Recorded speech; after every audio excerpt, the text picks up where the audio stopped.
to talk about something I've been thinking about a lot, but to me it's such a big subject that I wasn't sure I'm really ready to go into it, and that is the phenomenon of target fixation. I find that this is so important. It really deserves, you know, several blogs probably, if not essays, and maybe even books. First of all, I never even heard of it until I got into motorcycles. Never even heard of the idea. Had no idea what it meant. But the concept, now that I'm familiar with it, is so, yeah, don't pull out. So amazing that really, as I said, it really should have its own books dedicated to it. As almost everybody listening to this probably knows, what it means is, but for those who don't, what target fixation means is, as far as I understand it, starting off with motorcycle riding, because that's the easiest illustration. When you're looking at something, you fixate on it, and your bike goes 99% of the time where you're looking. So if you're looking at this light post because I don't want to hit it, or the rail, I don't want to hit that, the bike will end up going right for it because you're looking at it. And the more you look at it, the more you start to feel, you know, the beginnings of terror and panic. The more you fixate on it, and the more you fixate, the more you go right for it. I've seen videos where people come around a curve like this and they end up seeing an oncoming car on the other side, and they aim right for it, and they cross the yellow line and they go right into the front of that other car, like these cars are doing here, these trucks. Instead of looking at that, I'm looking where I want to go, which is what everybody tells you. And I think they tell you, what they don't tell you probably, but which I think is really the point, is that in my understanding, you cannot avoid target fixation. It's going to happen no matter what.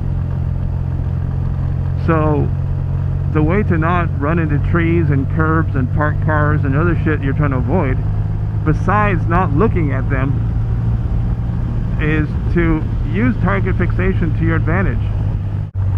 So the next step is you start to see the thing you don't want, so you're looking to where you want to go. You're going to target fixate on your escape route or where you're going, you know, because like when you're riding down the street or driving down the street, you don't turn, you know, madly left, right, trying to avoid that side, trying to avoid this side. There's a tree, there's a parked car, I have to turn back and forth. No, you just look where you want to go, straight down the middle. That's all you do.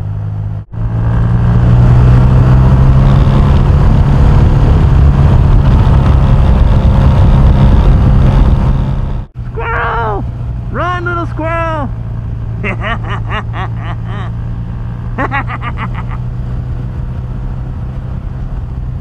Better run, little squirrel.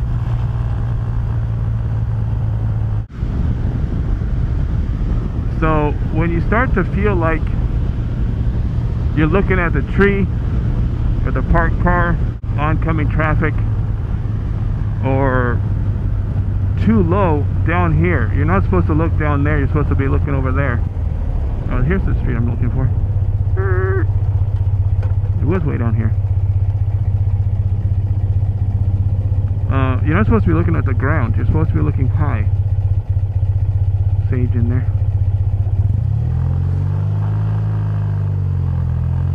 Because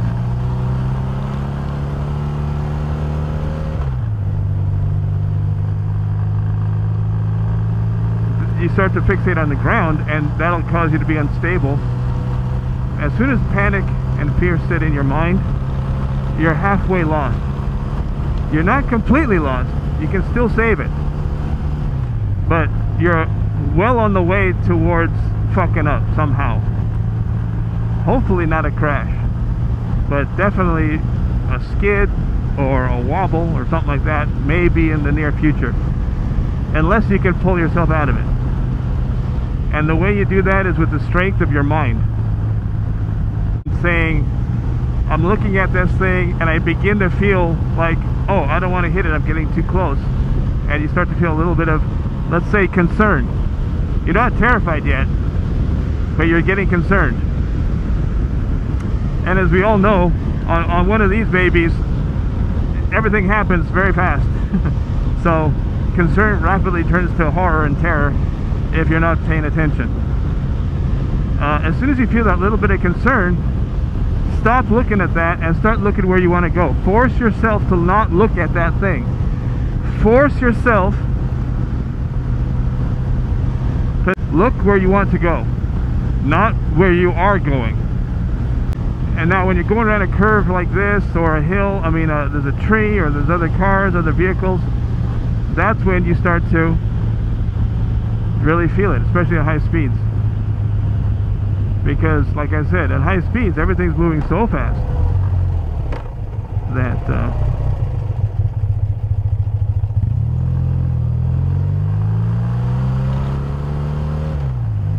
you're there before, you know, you barely have time to formulate a plan. So you have to already be practiced at, I'm going to look away from the car, I'm going to look away from the tree, I'm going to look away from the curb. I'm only looking where I want to be. I'm going to force myself to look over there and pick that line. And as soon as you do that, you'll feel less pressure. You'll feel less tension. And you realize, yeah, you really are actually in charge of this thing. And it does what you want it to do. The bike is only going where you aim it, you know. 99% of the time, the bike is only going where you aim it, and 100% of the time, the bike is where you put it. So you start with owning up to that and taking that responsibility. So it's really up to you.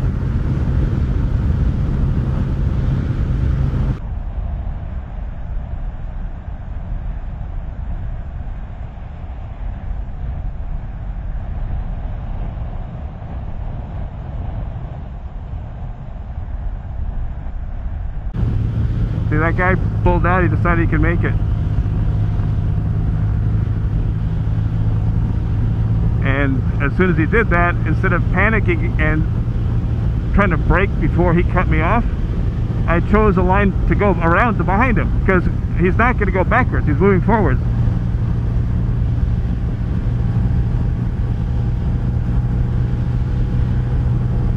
Right?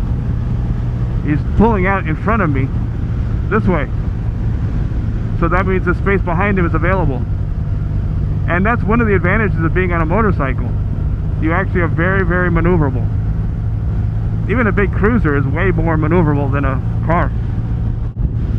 So you should always be looking and target fixating on your escape route, your plan A, which is just going where I'm going, and then you got to have at least one plan more, plan B, plan C.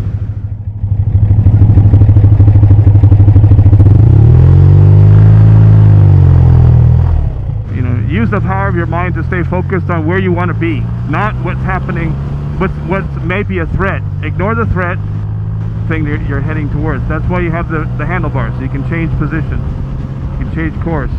And by the way, before I wrap it up, that also applies to your whole life. You know, it's not just where you want to be on the road, it's where you want to be in your life. So if you like that,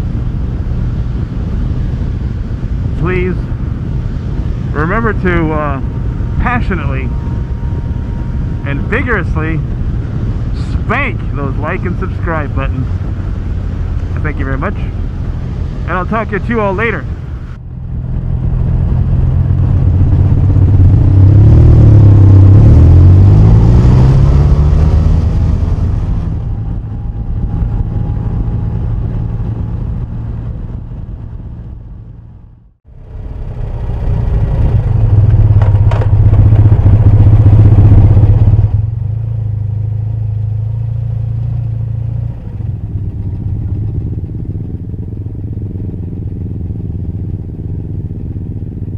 I can't believe I caught up to somebody.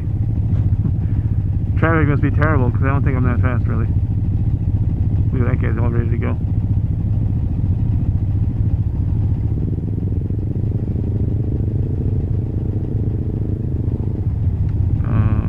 Yeah.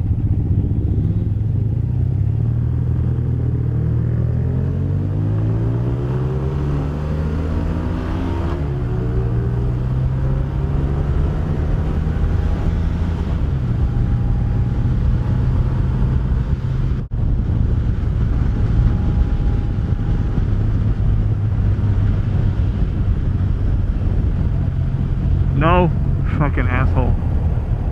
Wrong. See, he should have moved over though. He should have moved like that.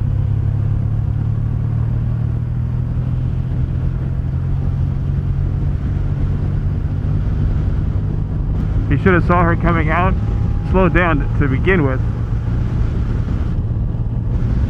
and then when she started moving over, gotten like I did to the other car, gotten around behind it. Because if he hadn't been able to slow down enough, he would have collided. He was aiming right for her. He wasn't aiming around her.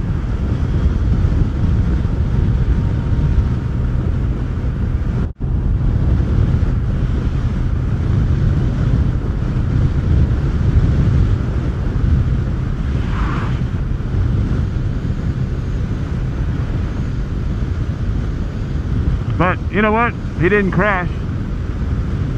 So whatever he did right. Not crashing means good job. No matter what.